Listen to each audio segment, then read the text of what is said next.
Greetings, Kindred. I am Professor Maquette, or at least I was during the Gen Con's Sanguine Samba LARP that I helped run. I am here, decked out in the outfit that I wore for that event, here to tell you the tale of the Sanguine Samba. Um, I had so much fun and met a lot of really great people, a lot of which actually have joined our community here on Our World of Darkness since then. I guess I'm here to tell you what happened those 3 nights in Indianapolis. I'm going to go ahead and lose the fangs at least because they give me one hell of a lisp. And I don't think I can sit here and tell this whole story wearing these things. So anyway, the story was actually fairly simple, and we used the LARP lite system. Check out my last video for details exactly on how that worked. We basically got to guinea pig a brand new LARP system that is designed to get people into LARPing without having to read thousands of pages of lore and rules before they could jump in. A lot of the people who played had never played before. This is how it basically worked, is I hosted 3 classes a day for the first 3 days of Gen Con. There was no class the last day because there was no LARP on the last night. Everything shuts down around 5. But, so when people came in, we sat them down, we gave them a quick rundown, seriously, no more than 15 minutes, on how LARP Lite works. Showed them how the system works, and then gave them a little minute amount of information on the actual background for the story. Basically, vampires in general. The people came up with their own characters. Some of them chose to play themselves. Some of them chose to make up completely different personas altogether. And they built themselves out, basically with a card that held their health levels and a small detailed description on the clan and their disciplines and their banes and compulsions. The other 3 pages that they got, the other 3 little index cards they got, was basically 1 level of each of their disciplines that they get from in-clan. So if they were playing a Toreador, they got Auspex, Celerity, Presence. If they were playing a Gangrel, they got Animalism, Fortitude, and Protean, and so on and so forth. All the clans. You guys know the clans by now. And if you don't, I got videos on that, so check them out. After that, we just did a small session 0 for each of the players. The way that session 0 started was us saying that the people woke up in their homes feeling like something was slightly off. The windows in their home, if they had not been able to block out all the sunlight, were modified in some fashion for blocking out the sunlight. Curtains were taped down. Windows were pinned up. Blankets were pinned up over windows, things like that. Basically, they made it so that the room was completely sunproof. And they woke up with a note on their bed that basically just told them straight out everything that was going on in the most blatant and non-sensitive possible way of telling them. The letters literally said, "Good morning. You're a vampire. Someone's trying to kill you. Come to this address for answers." That was seriously it. It was a little cuter than that because the NPC who supplied those letters was somebody who just does not really understand social cues. But it gave them a starting point. Now, we also talked to the people who were in the class about how you do have to suspend your disbelief and that this is the world of darkness. If you feel like somebody broke into your house, you might not automatically call the police, because if you see a police officer on the street, they're most likely shaking somebody down and planting evidence rather than helping. If you feel like there's something wrong with you physically, instead of going to the doctors, you might try to figure it out yourself. Primarily because if you go to a hospital in the world of darkness, they're just there to gouge you for every cent that you have.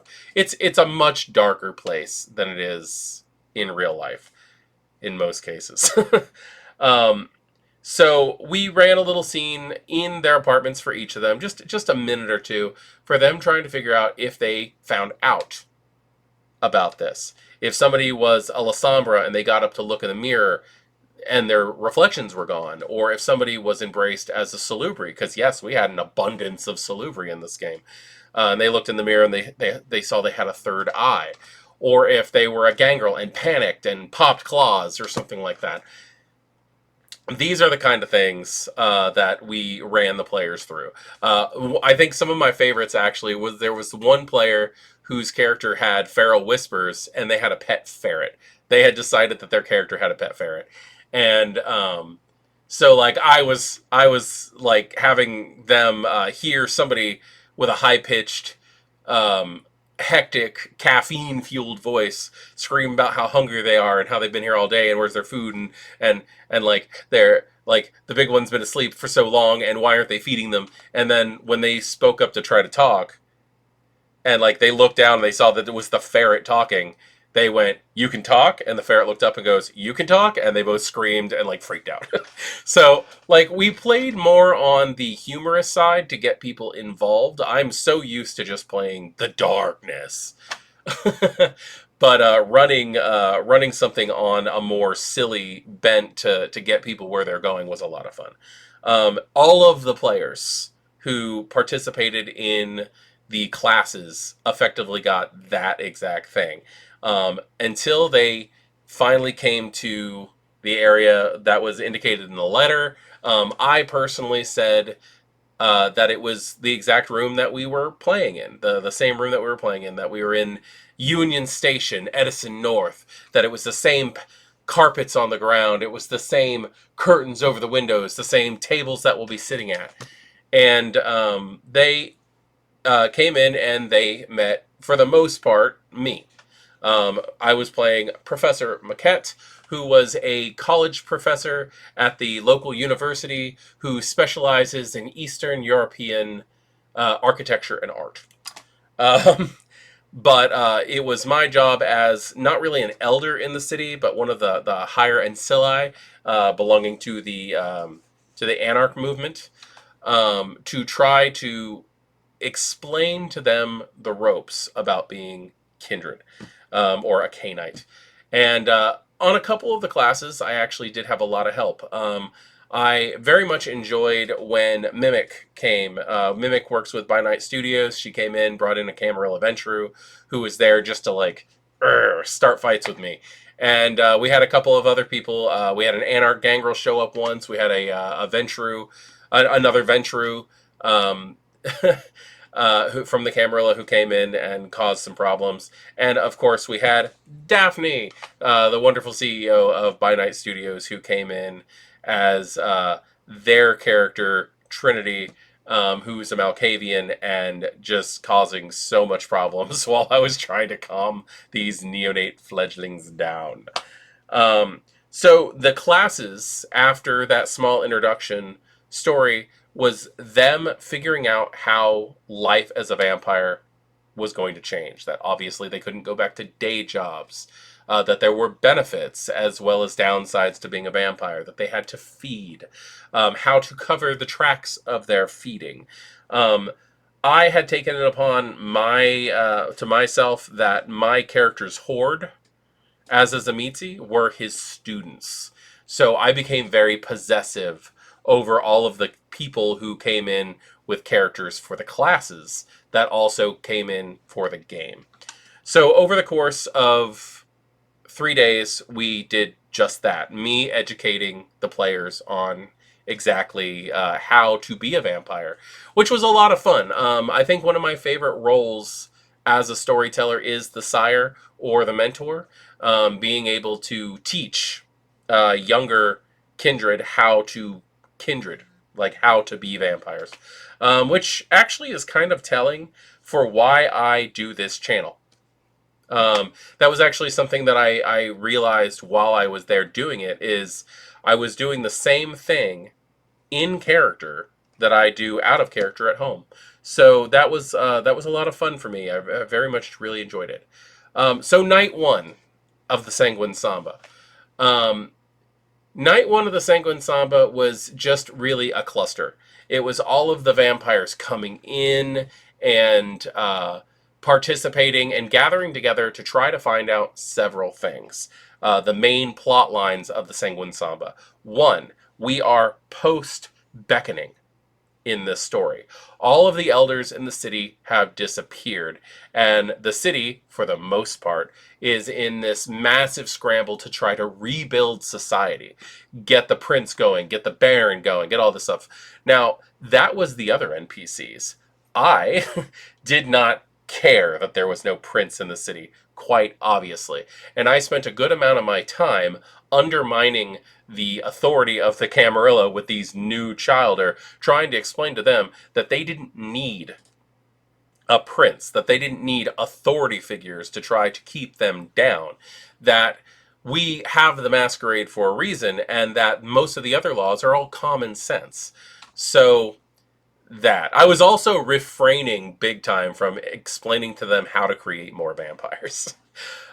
Second thing was why there has been a huge case of mass embraces in Indianapolis, which was really, really confusing.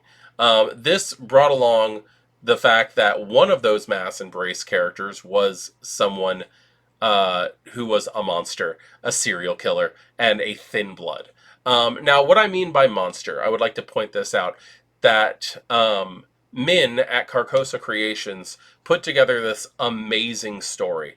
And it really only worked because of the relationships of the different characters.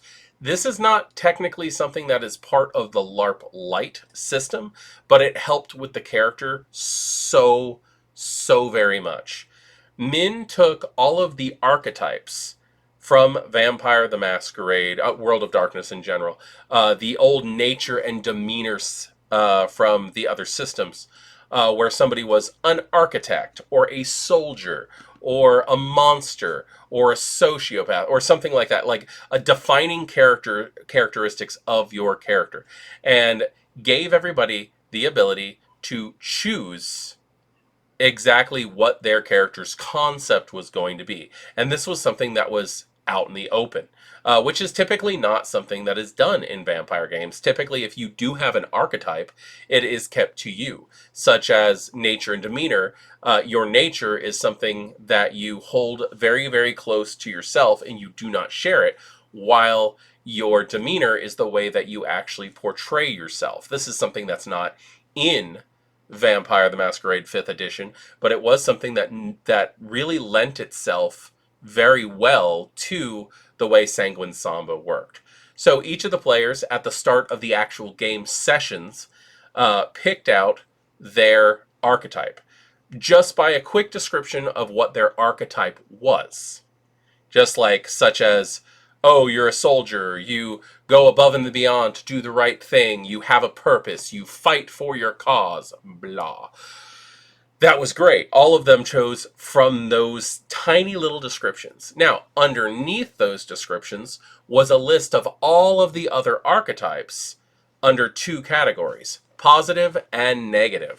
If you had an archetype under your positive, it basically meant that whoever had that archetype or those archetypes under your positive listing were people that you were friendly with and that you had a good rapport with.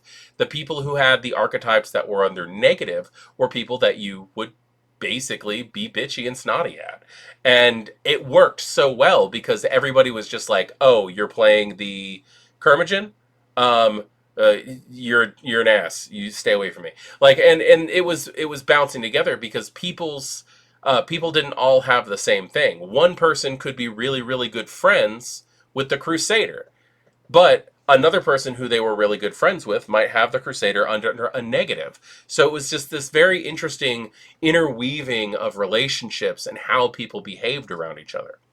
Now, there was also maybe a 2 or 3 paragraph description of how a character might want to incorporate parts of their lives into the game. So basically gave them a little bit of a character background, which is not something that I would typically do. I would want the players to choose the backgrounds or to write their own backgrounds. But due to the fact that this was technically just a 3-night game, that we didn't really have time to sit down for hours and build a character with each of these players, because we had over 40 players in the Sanguine Samba.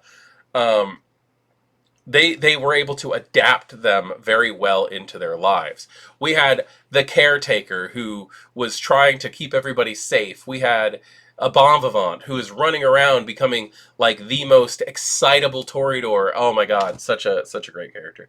But it was neat how they all intertwined and how they interacted. And that first night was all set with trying to solve these mysteries. Are we going to rebuild society with the elders gone? Um, who is causing these mass embraces? And also the vampires that were left that did not get beckoned, are starting to disappear. And that was terrifying. The idea that like what small amount of authority and experience we had in the city seemed to be getting kidnapped. Now, the thing that was really big on this is when the characters came together to tell the story. I came in late on purpose. I didn't show up late because I was busy at Gen Con. Um, I showed up late because my character was frustrated and detained. And when I showed up, I was angry and moody, and I was screaming about where this other individual was. The other individual being Trinity, Daphne's character. And she was not there either. And it took until about the end of the first session to realize that Trinity's character had been kidnapped. And the way we found that out is she was either released or escaped or fell off the back of a truck. Truthfully, I was there and I still don't know. But like with the way that the characters interacted, we were able to extort a little bit of information out of Trinity that there were individuals running around kidnapping Kindred, and that seemed to lead to possible ghouls that did not have masters. So as the night came to an end, we just had more questions. When night 2 started and we had done more classes during the day and new characters came in and joined the storyline, the story revolved around trying to figure out exactly who was kidnapping the vampires in the city. They still wanted to know who was mass embracing, but we were trying to figure out who these possible ghouls might be. And that's where the game actually broke up into 3 separate scenes. Min, the director of Carcosa Creations, took one group off and were running around doing all these, I think they were like trying to get the attention of a possible hunter group that might be in the area, by vandalizing and basically being outlandishly vampiric without breaking the masquerade. I do not know what was happening in the scene that Malachite was running, our other storyteller. She ran off. I know everybody had a great time on that side, but like I just became so engaged and entwined in the story that I ran. And this is something that I'm probably going to end up taking elements of and running it because the story was such a good place. It was a great setting, it was a great event, and everybody had fun. I had 7 players. And it was a great mix because like the monster was there, the visionary was there, the soldier was there, the caretaker was there, and those 7 vampires who were in the coterie that I ran borrowed one of my character's cars because why not? So they took one of his vans and drove to the hospital because earlier in the night they had received a phone call from Trinity that she was at the hospital trying to change the records of the people who had just been admitted to protect the masquerade. Because while she was there feeding or doing something, she discovered that there were lupines and changelings, werewolves and fairies that had been brought to the hospital, and that they had seemed to be exsanguinated, and they're incredibly lethargic. And this just picked up a tone like, what if not only vampires were being kidnapped? So these 7 vampires, after they were done with the phone call, hop in the car, drive to the hospital, and it becomes a how do we get in, as if it's Fort Knox, which was really funny because my NPC, Professor Maquette, was not with them. He let them have his car and let them go do their thing. At this point in time, truthfully, Maquette is just frustrated by the complete, just overwhelming flurry of new kindred that are just like coming in and like just shaking up the city and making everything complicated. So they take his van and they go to the hospital, and it was so funny because they like split up in groups. The caretaker decided to stay in the van, which at first I was a little worried about because I was like, is this player going to have fun in this situation? Is this character, who is a Bruja, who is a man of action, going to have fun being the getaway driver, in which should be a simple walk into the hospital, get some information, and walk out moment? Yes, he had a blast. Every time we went back to him for the scene, because I would try to like do a little bit here, do a little bit here, do a little bit here. How are you in the van? Like I would try to do that. He was like rocking out to like Credence and like just heavy metal and just like enjoying the hell out of himself.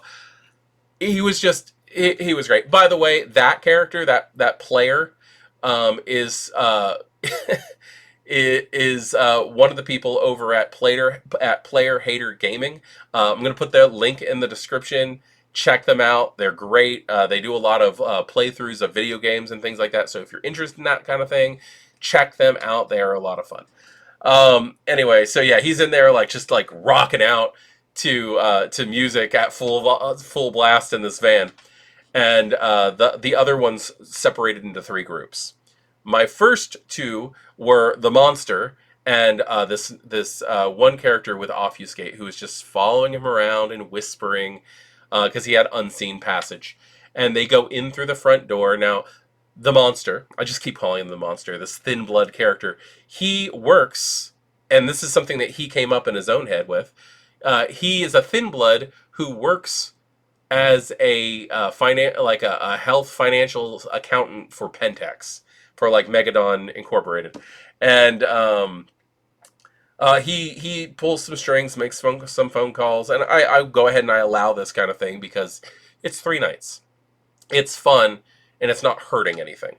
So they go in and they get he gets a badge, and they start walking in to the hotel, and they start walking into the hospital as if they belong there. And for all intents and purposes, he does belong there. The other guy, who's in Obfuscate, gets caught on the camera when they take his picture for his ID badge, but no one really notices that. They just walk right past security and straight into the area where they're trying to get to. My celebrant, who was this amazing Toreador, goes in with a La Sombra.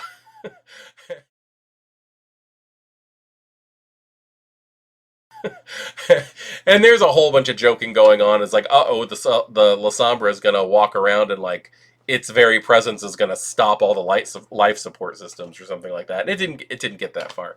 But they go to the back of the hospital, and they go in through the shipping docks to like where all the big trucks come in to drop off like all the supplies and stuff. And they, after a little bit of time and trying to figure out exactly what they're going to do, they just dominate their way in, and it was smooth and it was nice. The La Sombra in our little group, who I think may have been the soldier, I'm not really sure. There were so many people like keeping track of who had what as an archetype is just not going to happen. I'm sorry. But anyway, they go in, and this little Sombra, she just walks up and like goes straight up to the guard and says, "Allow us access," and dominates the guy. And he opens up the door for them and lets them in. and that was it. And I think if things would have gone a little bit far, I think I would have eventually ended up calling more security in on them because of that. But it was very interesting. So they're like making their way through the hospital, and eventually they get out of the area where all the storage is, where they keep all the extra beds and where they keep all the the laundry and the tech areas, and they get over to the intensive care unit where they are going through the halls, and it's just a crazy overflood of patients where there's just people in the hallways, in beds, and nurses and doctors just going all over the place ignoring the patients. And they see one old man that really catches their eye, primarily because the celebrant has sensed the unseen. And as he's walking, he sees this old man who's just belligerent and throwing a fit to the point where they've had to strap him down to the bed. And he's talking about how like he doesn't deserve this, and like he wants out of there, and he hates all of them, and and F this and F that. And but when the celebrant looks at him with the sense of the unseen, he sees this haggard old man with this bulbous nose and these big ears. He's got kind of like a dwarven features to him, and but he's got this red leather cap that he's wearing over his head, and that where it looks like to everybody else that he like has actually gotten so angry that he's like gnawed on the handle on the bed. To the celebrant, he has actually ripped off the handle and has actually eaten it. When they get a little bit too close to him, the guy freaks out. He starts suffering from banality sickness and just projectile vomits all over the celebrant. And where he's seeing himself covered in gore and mess, and for some reason there's part of the handle from the bed in his pocket. Everybody else looks at him and he's just covered in glitter, and he's just like, this is awful. And again, it was goofy, but it was also fun, and I gave a description that really kind of just like, there's more than they realized in the world of darkness. And that was the whole point, is to get them to realize that even if they're playing vampire, there's so much more they can explore. The other group 3, I guess, the other two in this group. Oh my God. We had oh wait, no, that's where the La Sombra was. Who the hell was with? Oh, that's right. No, it was the soldier who was a Tremere was with the celebrant. I apologize. The soldier was with the celebrant. She was a Tremere, who is also the fiance of the caregiver, Bruja, who was in the truck. So fun. We had like family gaming. It was great.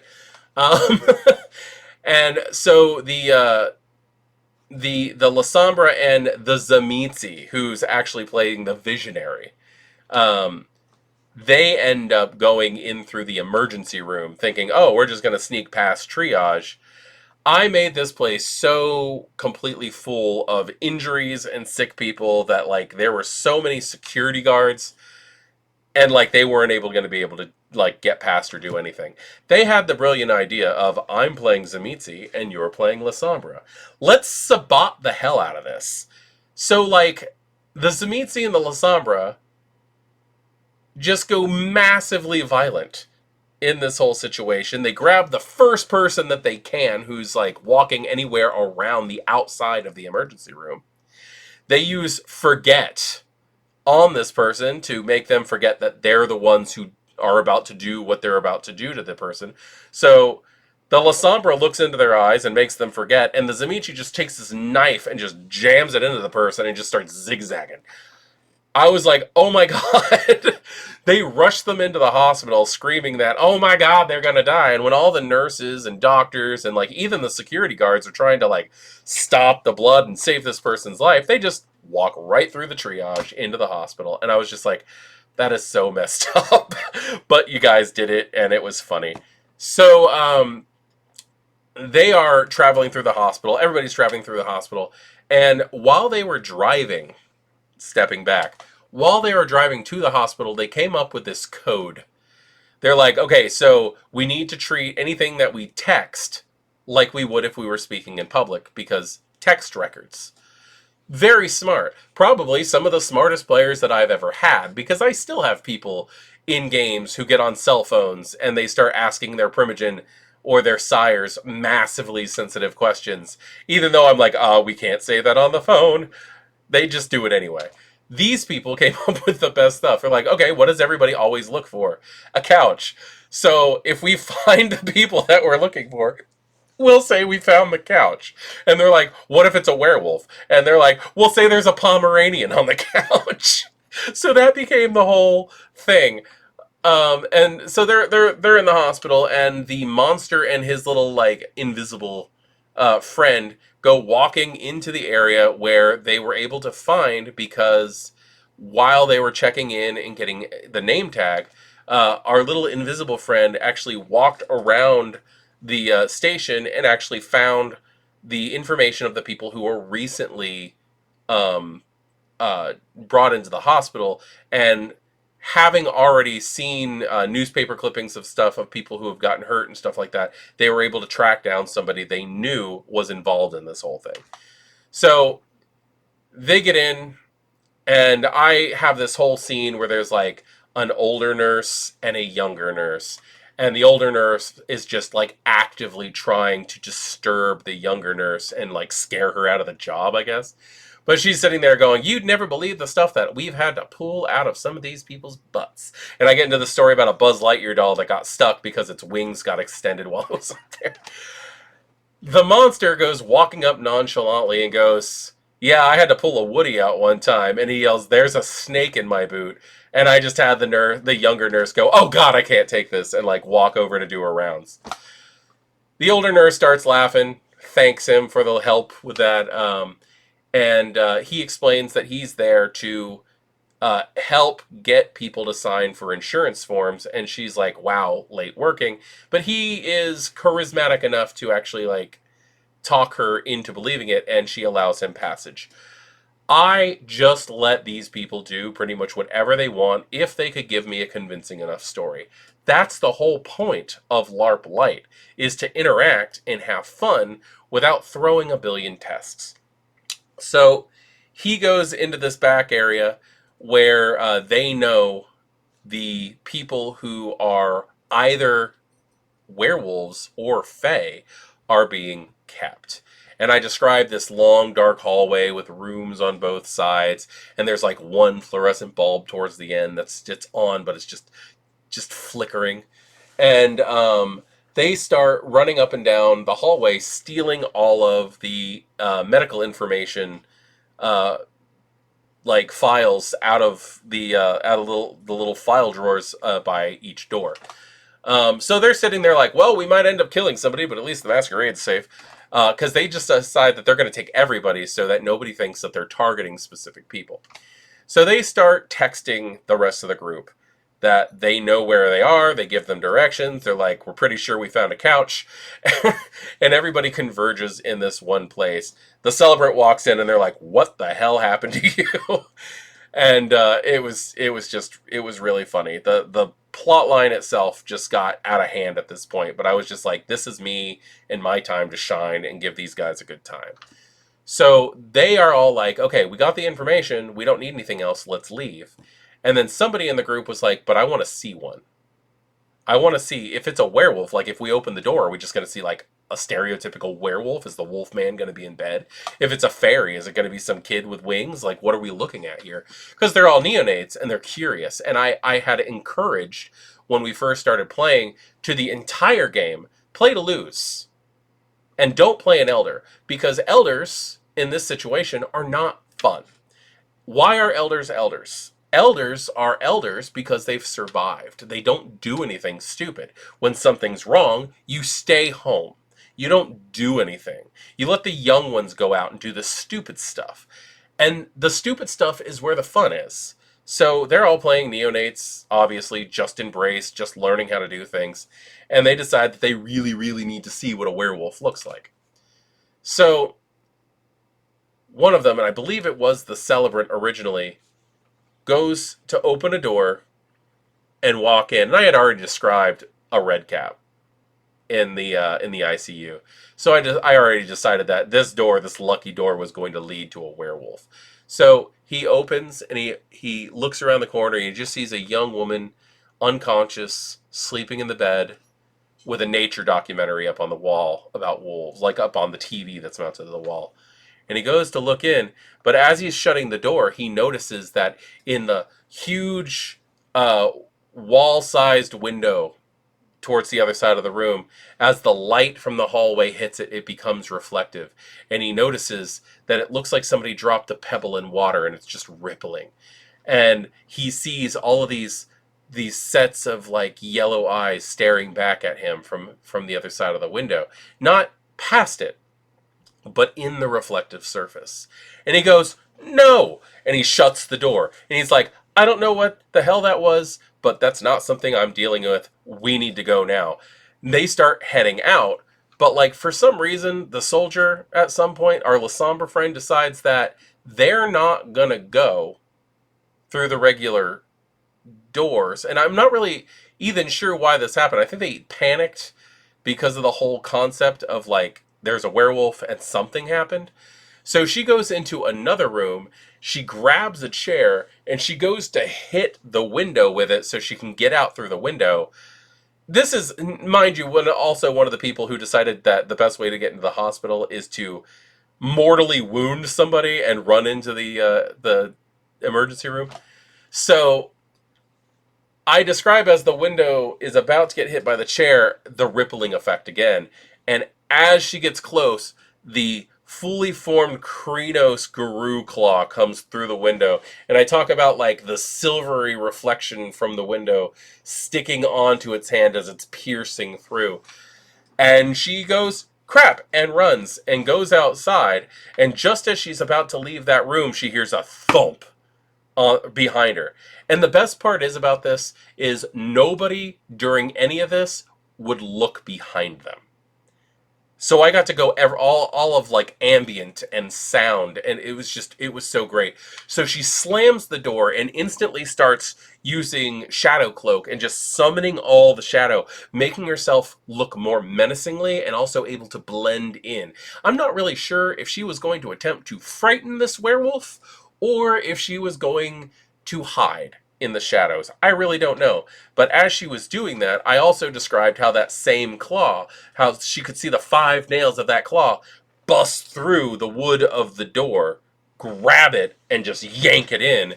And they came face to face. This coterie came face to face with a fully formed, massive Krynos Guru. And they bolted, as one should. So they're running, and they're passing through all the double doors of the hospital that separate the different sections, and nobody's looking behind them. So all they hear is thump, thump, thump, and like the explosion of the doors behind them with like these little wood flecks just like coming up behind them. And at one point in time, when somebody does turn around, all they see is this massive, hulking, hairy figure chasing them down, leaving indents in the tile, making the drop ceiling push up because of how tall it is. And they just scatter. Our Lasombra friend finally ducks into a room, grabs a chair, tries it again, breaks the window, and jumps out. Other ones use a bunch of celerity and bolt out. People are going down the different hallways. The only people who do not leave are the monster and his invisible friend. I'm sitting here going, a thin blood is going to stare down a raging werewolf. And I was just like, oh, okay, well, it looks like I am killing a player on the first, on the second night. This is gonna suck. And I felt really, really bad about it too, because his character was so intertwined. His character actually ended up bringing in the plot line of hunters for this. And so he's just staring down this guru, and he's not making, like, complete sociopath.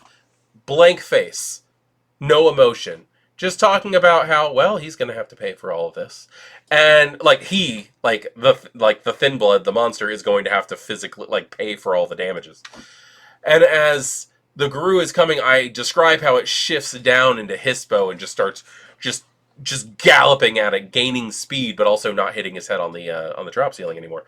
And as it's approaching, the thin blood pulls out the 2 discipline cards that he has, which we were trying to let him have Thin Blood Alchemy, but Thin Blood Alchemy was not an option in the LARP light set. I'm pretty sure they might do something with that, but the way that we set it is Thin Blood Alchemy, we're just going to have it be a combination of 2 different disciplines, and we would try to explain how it worked as he used it. And he picked out he had Celerity and Arms of Aramane Oblivion. And he just took them both and went rip, and ripped off a tab from each of them, activating them both at the exact same time.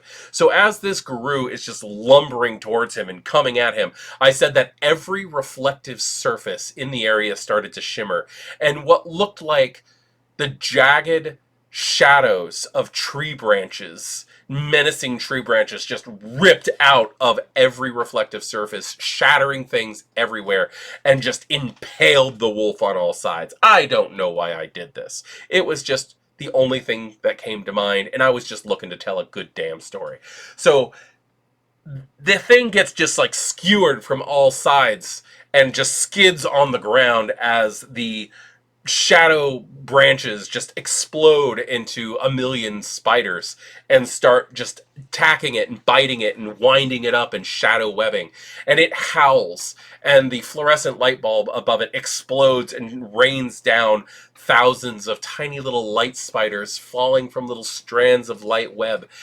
I basically made the thing a glass walker, and it called Weaver spirits, and it just came down, and it became a war between the shadow spiders and the light spiders. And at that point, our monster went, time to go, and turned around, and he and his little invisible buddy walked out the front door. The whole time they're walking out the front door, I got security guards passing them, running them, trying to get down the hall to where the big mess is. And there's an alert on the the overhead speakers going, "There's a bear in the hospital," and everybody is just freaking the hell out. They get back in the car in their own ways. As all of this is going on, and like our getaway driver, the caregiver, is rocking out to CCR. bad, bad moon on the rise. He hears all the commotion going on at the hospital, and as everybody's coming out the back of the hospital where he's parked, he freaks out and drives around to the front, completely leaving them behind. Our celebrant uses Quicksilver, which is a level of celerity that's available in the LARP light system, and just pretty much just blink, and just blinks to the back of the car and is able to get into it without a problem. Other people are jumping in, and like he finally gets around to the front, and the monster and his friend get in, and they're like, "Where's the visionary? Where's our Zamitzi friend?" And our Zamitzi got left behind, and he goes pulling around the back, and as he's walking around the corner, wondering where the van is, the van comes rushing around the corner, skids, and smacks into him. It just hits him. Now, they had decided that this was going to happen, that he was going to, as soon as the van comes, right before it hits him, activate mist form, and just kind of make it cinematic and fun. But I started playing, and I'm like, you're playing as Zamitzi, we're going to go and have a little bit of fun with this. And when the thing hit him, I said, you hit blood form. So as soon as the van hits you, you explode into blood all over the place. And as everybody's panicking inside of the van, he just reforms through the air conditioning system of the van and just like pops out into the passenger seat of the van. He's like, all right, ready to go.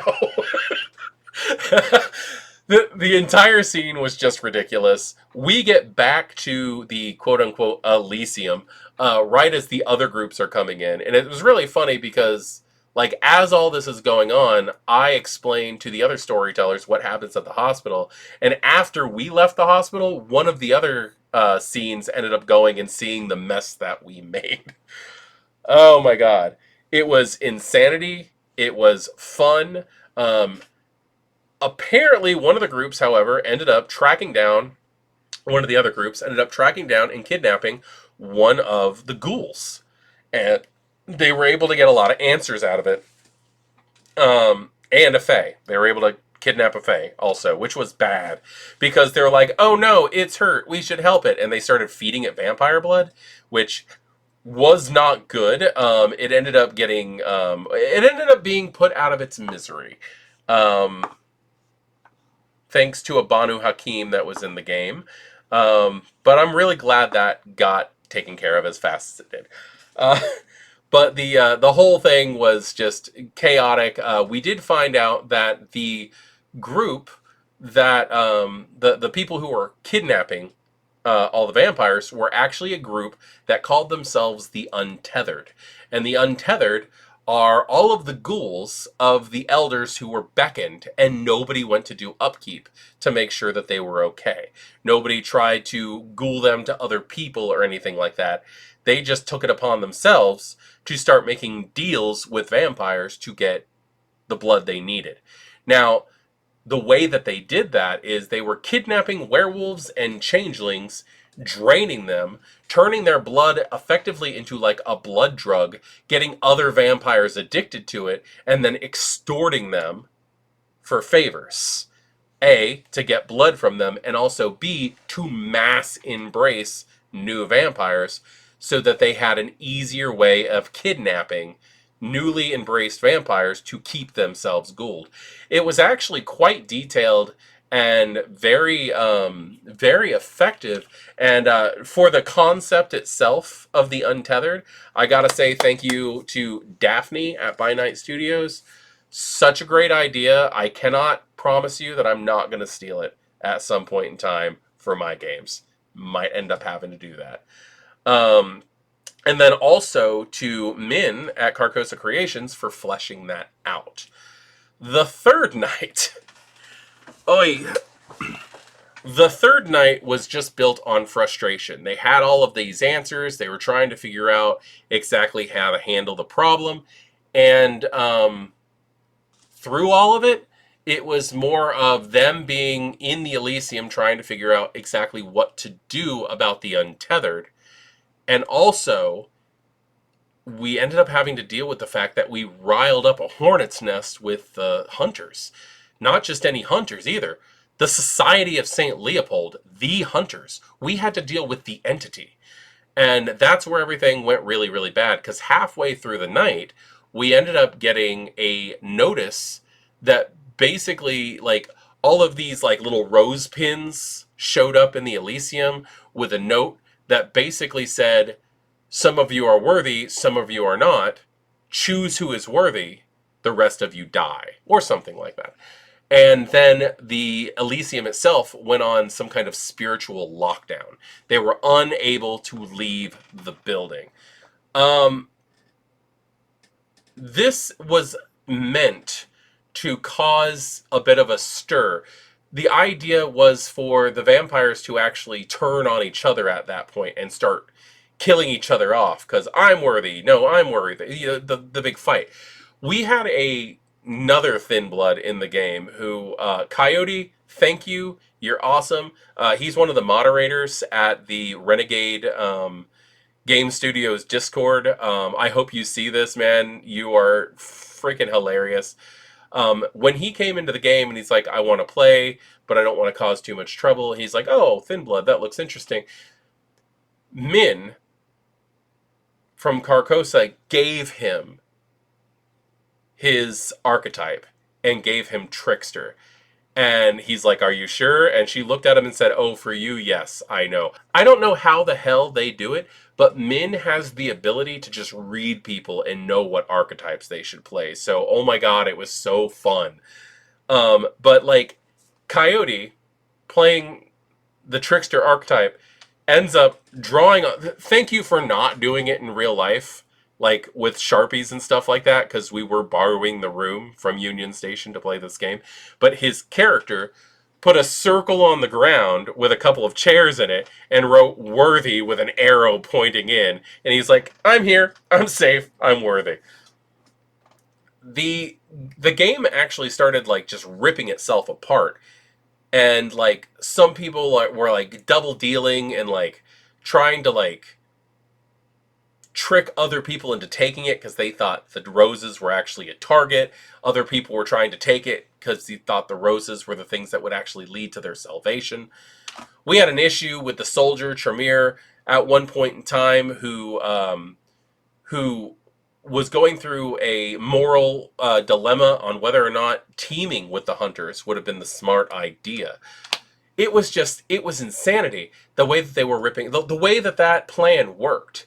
But when the hunters actually showed up, and we actually did have two people who came in to play to play hunters. One was Kevin, who is Min's husband, again, part of the team at Carcosa Creation. And the other one with Janie, who is just an amazing person who works with By Night Studios, primarily runs their merch booth, affectionately called the Booth Bitch. She played a hunter named Mary, who was just no nonsense, I'm coming in to kill people, and it was amazing. The funny thing is as they're running around killing all these people, when I noticed that we went on spiritual lockdown, I had some storyteller responsibilities to handle. There were a lot of people in this game who said, I'm having a lot of fun, but this is getting very overwhelming for me. And I had to do a lot of, like, do you need a hug? Do you need to sit down and talk about it? Do we need to work out feelings and emotions? There were some hard feelings between a couple of different players that had to be worked out. There were things that happen in a game. And so I went ahead and I took off my jacket and I took off my glasses and I just became Maquette, the storyteller, at that point in time. And I just went around doing care for the players who needed it. Now, in character, I handled this by going, if anybody looks for me, all you see is nothing, because I'm going to blood form and go through that air vent, and I am outie. So I just left, and left the neonates to themselves, and also the other Camarilla, higher-up Camarilla members who were there, because I was just like, let them have them, and I left. And which is funny, because it actually leads me to the caretaker Bruja, who apparently had like a good relationship, a good rapport with Maquette, the professor, now has this like deep-seated like call of vengeance against this elder who abandoned them. But it was insane. We did lose a few vampires, one of which being Arthur of Clan Tremere, who is being played by Spencer. Spence, man, if you watch this, it's hard for me to say this because there were so many people who were amazing, but like, Spence was in my first class. He was the first person I helped with a character. He was the first person that I helped get to understand the system. Spence, you played my favorite character. You made this old Zamitzi care about a neonate Tremere. And the fact that he died, just, it hurt so bad. And then I find out later on that in the backstory he chose, Spence's character, when they were human, had a love affair that ended badly with the character who was playing the Banu Hakim. So they were exes, but like still trying to like survive. And there was just like all this like internal drama that I wasn't aware of, that the players were bringing to life for themselves. They weren't being coached. They weren't being told how to act, but like they read what their chosen backgrounds were and just went, I'm gonna just make this exactly what it should be. So one of the best parts of the night was when, for some reason, our Bruja caregiver could not move his legs, and he used Potence to literally just snap at the ankles off and chase down somebody. He earned the nickname Stumpy. At one point in time, somebody picks him up.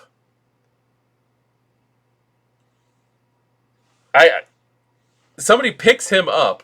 The Tremere soldier shoves her arm in his mouth and asks for a ruling. If a vampire continuously gets blood, can they keep using their power? And we're like, well, we're not doing feeding scenes, but yeah, effectively that's how it works.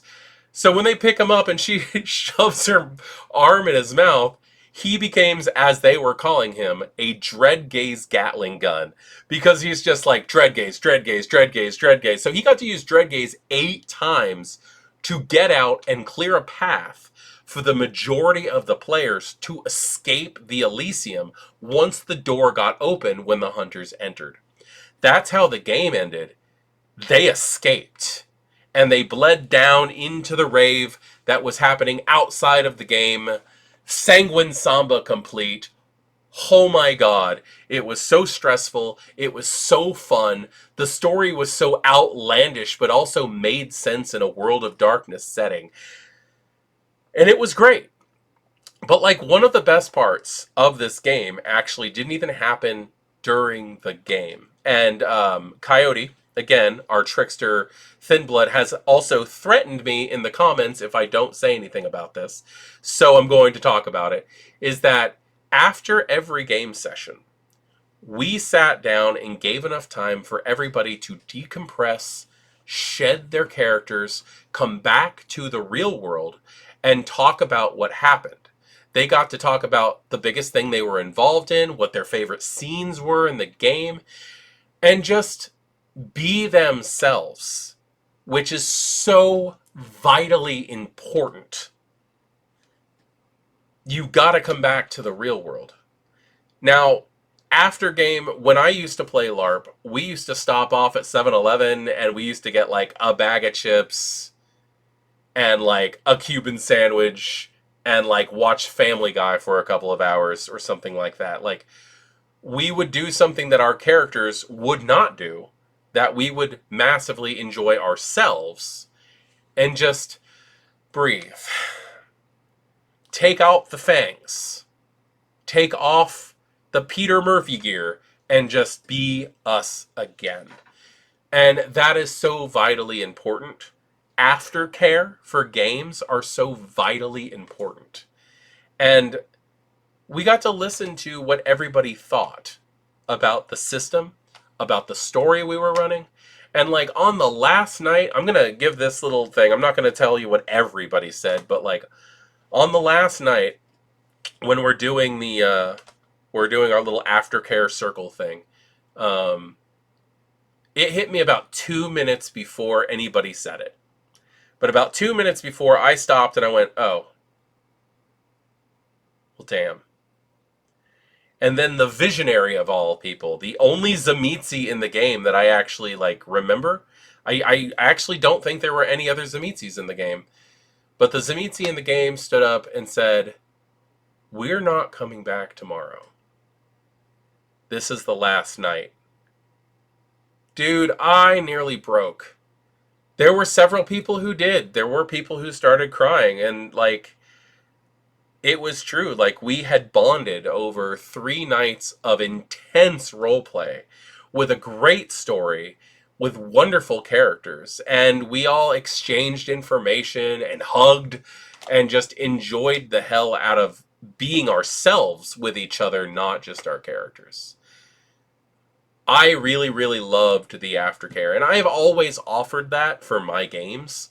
If anybody needs to talk after my game, if somebody just needs a hug, if somebody just needs me to sit with them and talk, I don't want this to sound at all like perverted or sexual or anything like that, but like LARPing, roleplay in general, tabletop, whatever, can be a very emotional buildup, and I find that the same rules of acceptance and consent that the kink community has in life. And I'm not the only person who said this on YouTube. I know that for a fact because me hearing it on YouTube has made me go, oh, I never thought about it, but that's why I actually do this.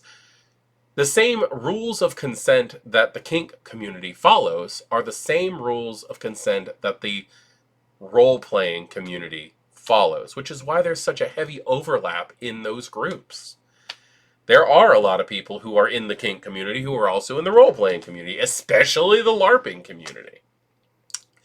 And being able to have that time, even though it does take some time, especially with a group as big as 40 people, you gotta take the time and come back to Earth and be in the real world. And this game allowed it. Now, I've been talking for about an hour, and I could probably go on and on about talking how amazing the people were that I met, but I think I'm going to go ahead and end it here because that is the story. And that is everything that I wanted to talk about. Sanguine Samba was amazing. Gen Con was freaking magical, and I met some amazing, beautiful people that I really hope that I get a chance to meet again, roleplay with again. And if you guys were there, if you played in the Sanguine Samba, please leave a comment. I want to get a hold of everybody. I really want to find every person who played in that game, who enjoyed themselves as much as I did. And I want to get like a Discord going for the Sanguine Samba. Like I want a Sanguine Samba coterie Discord. And I want us to be able to keep in contact and like possibly build and flourish in this game community and maybe meet up again at other events. I am Voivode Maquette, and thank you for joining me in this explanation of the plotline of Sanguine Samba and how fun it was. I'm sorry I didn't have all of the details, but as a storyteller, I didn't have all of the details. I had what I ran, and that was it. And I had a great time. And I will see you next time. Good evening.